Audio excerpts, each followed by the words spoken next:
those who don't know, I'm Karen Dion. I write psychological suspense set in Michigan's Upper Peninsula wilderness. And my two novels, The Marsh King's Daughter and The Wicked Sister, they're published in 26 languages. They've been international bestsellers. And The Marsh King's Daughter is soon to be released. We've been saying this for a long time, but it just gets closer, right? As a major motion picture starring Daisy Ridley and Ben Mendelsohn. Now, we'll get on to our authors for tonight. I'm going to do this alphabetically. Linda Castillo is the author of the New York Times and USA Today best-selling Kate Burkholder series, set in the world of the Amish. And I am definitely going to ask you in the breakout rooms what it is about the Amish that appealed to you and how you know so much. And you all can do the same. Linda's first book, Sworn to Silence, was adapted into a Lifetime original movie titled An Amish Murder.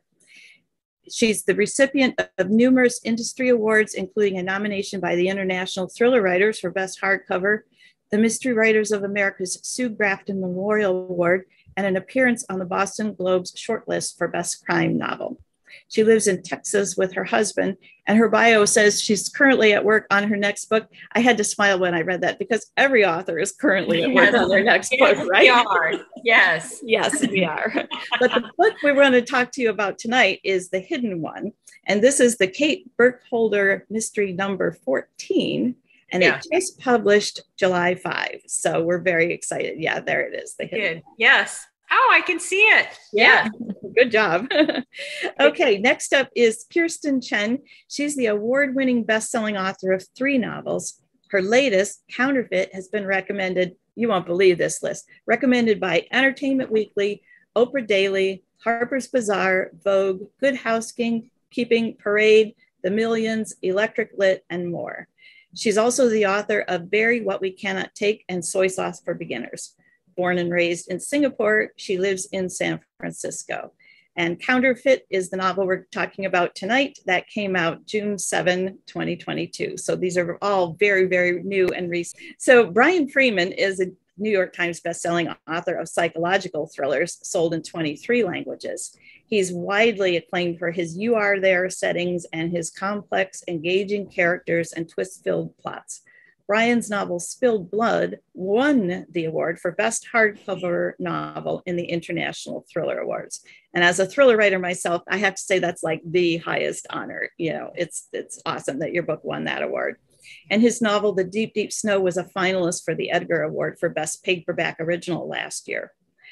He also has another life. He not only writes his own novels, he was selected as the author to continue Robert Ludlum's Jason Bourne series. Yeah. So his most recent Bourne novel, you just held it up, right? That one came out. I made a note here. The Bourne Sacrifice. No, it's about to come out July 26th. Week from Tuesday. Yeah, week from Tuesday. Thank you. But that's not all. You have another novel that you're talking about tonight. And this is one of your standalones, I Remember You. That's coming out August 9, 2022. And I should mention that the books that are not out yet, you can pre-order them. You'll get them then the day it comes out or very shortly after. And pre-orders make a big difference to an author because it helps the bookstores to see that there's excitement and enthusiasm for that novel, and maybe they'll order in more copies. And yeah, so it's a very powerful tool if you can pre-order a book. All right, and then finally we have Kate White. That's what you get for being last in the alphabet, Kate. I'm sure you're used to it. Oh, yeah. Kate is the New York Times and Wall Street Journal bestselling author of 8 standalone psychological thrillers, including the upcoming The Second Husband. Well, it says upcoming, but it came out June 28th, so it's also very recently published. As well as 8 Bailey Wiggins mysteries, including Such a Perfect Wife, which was nominated for an International Thriller Writers Award. Kate's a former editor-in-chief of Cosmopolitan magazine, and she's also the editor of the Mystery Writers of America cookbook. So The Second Husband is the book she's talking about tonight. It's a gripping, unpredictable psychological thriller about a woman whose seemingly perfect second marriage is rocked when the police begin to reinvestigate the brutal murder of her first husband. So don't those all sound awesome? Yeah, I agree. And so, again, we'll have lots of time to learn a little bit more about this in the breakout room. But for now, we want you to get to know the authors themselves. We're going to play a quick game of not quite 20 questions. We have these official backroom cards, see, and the questions are printed on the back. So this is all real swanky stuff, right?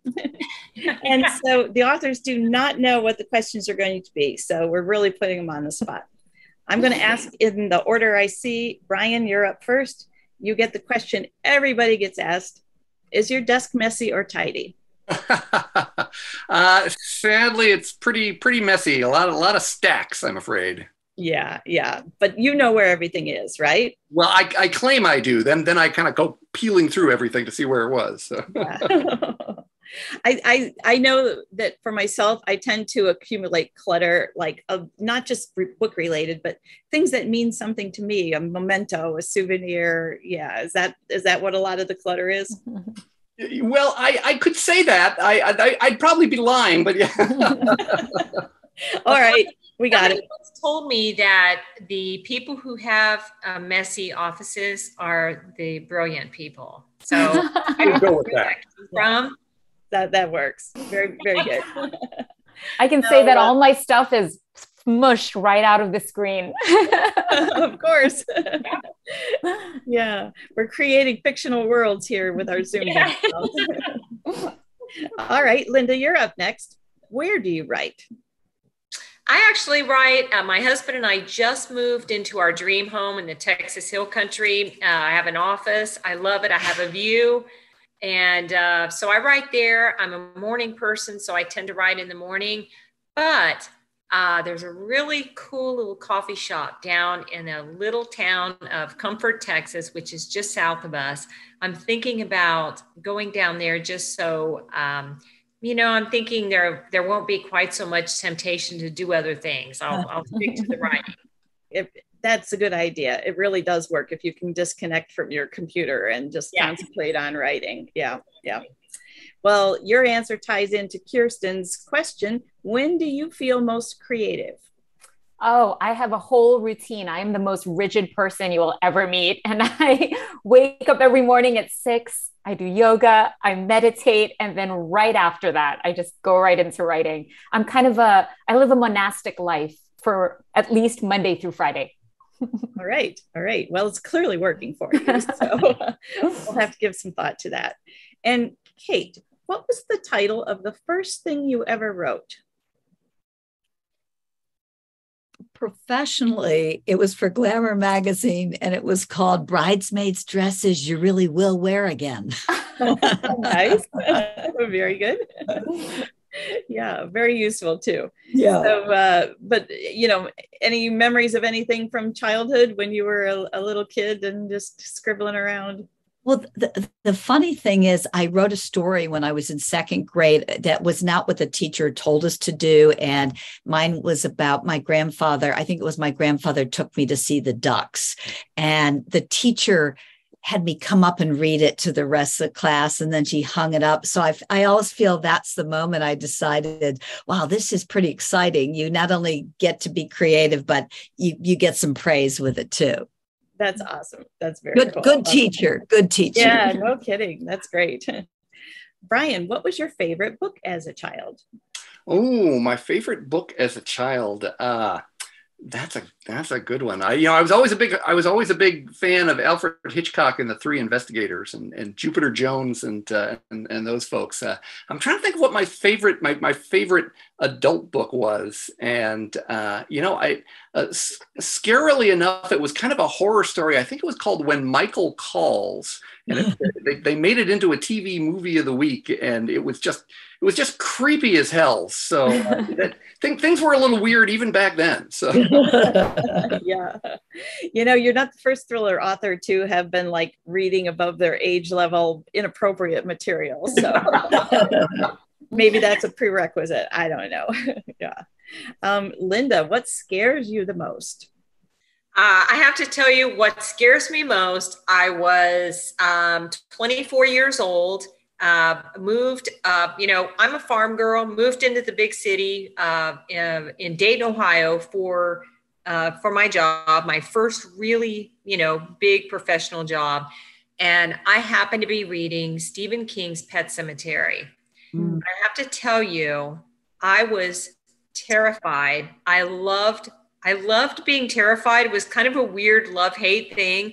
I couldn't stop reading the book, but I can remember keeping the blankets pulled up, and it was hot. I didn't even have air conditioning in my apartment back then. And I was sweating. I could not uncover, and I could not stop reading the book. That's awesome. That's cool. All right. And Kirstin, what are you most excited about these days? Oh gosh, I'm taking a summer vacation. I haven't been on a vacation in a really long time. We are going to Israel and Jordan, which is a bucket list trip. And I cannot wait to get on a plane. Oh, that sounds awesome. Yeah. You and a million other people. Yep, exactly. And be prepared for delays. I'll see them at the airport. And all of exactly. That stuff. Because it's a little crazy out there, but that tells me you're very brave. Okay. Kate, do you have any hidden talents? I'm a pretty good bird watcher, and during the pandemic, I got pretty good at bird sounds in Pennsylvania. So I don't know if this will ever come in useful to anyone else, but for me, it's been fun. I've just always loved bird watching. So Brian, we'll start with you. What have you read recently that you were really excited about? Yeah, I had the great good fortune to get an early copy of Scott Shepherd's new book, Should I Fall, which actually comes out on Tuesday. This is the second novel in his Austin Grant series, and I really enjoyed the first one, The Last Commandment. But I have to say, I think I liked Should I Fall even better. It's not only a great twisty mystery, but what really impressed me was just how thoroughly engaging the characters are. I mean, I just really enjoyed spending time with these people, and so I deliberately read it slowly because I just wanted to be able to have a chance to enjoy the characters. Thank you. That sounds wonderful. How about you, Linda? What book are you recommending tonight? Okay. I hope y'all can see this. Can you see this okay? Heather Gudenkoff, The Overnight Guest. It was a thrilling thriller. I think it's categorized as a psychological thriller. And it's also, it's in alternating time frames. And she's such a good writer. She tied everything together. It's set in Iowa. The main character is a true crime writer, and she's sort of holed up in an Iowa farmhouse. And it's the dead of winter. There's a blizzard bearing down, and an unexpected guest shows up at her door. But I absolutely loved the book. I couldn't stop turning the pages, and I just enjoyed the heck out of it. That's awesome. I'm not real clever at monitoring the chat, but I see all sorts of comments saying that they love The Overnight Guest too. So that's awesome. It's good. Check it out. Kirstin, what book are you recommending tonight? I'm recommending The Idiot by Elif Batuman. It's not a recent book, but she actually has the sequel to this book that just came out 2 months ago. It's called Either Or. So if you're interested in picking that out, great time to read the first book. I have a soft spot for campus tales. This one is set at Harvard. It follows a kind of bumbling freshman who doesn't really know what she's doing, hence the title, The Idiot. And it is quite literally the only book that has ever made me laugh out loud. Nice. And again, these recommendations just mean the world because, it's not just a book on a shelf. Somebody read it and loved it. How about you, Kate? What book are you excited about? I'm excited about The Latecomer by Jean Korelitz. She wrote that phenomenal thriller, The Plot. And so she sent me a copy of this because I know her a little bit and I'm thinking, oh, new thriller. But she also writes literary fiction, and it's this is not a thriller, it's literary fiction, and it's a fabulous family drama. And she's such a great writer. It's just, to me, awesome. And like a lot of really good literary fiction, there is a mystery at the heart of it. So yeah, that makes it double the fun for me. You get this literary book, but there's a mystery too. Wasn't that fun? We hope you enjoyed this taste of what a backroom event is like. The best part comes immediately after, when the audience is divided into 4 breakout rooms and the authors visit each room in turn. We'd love to show you what a breakout session is like, because these relaxed face-to-face conversations between authors and readers are the hallmark of our backroom events. But breakout sessions are never recorded. What's said in the backroom stays in the backroom.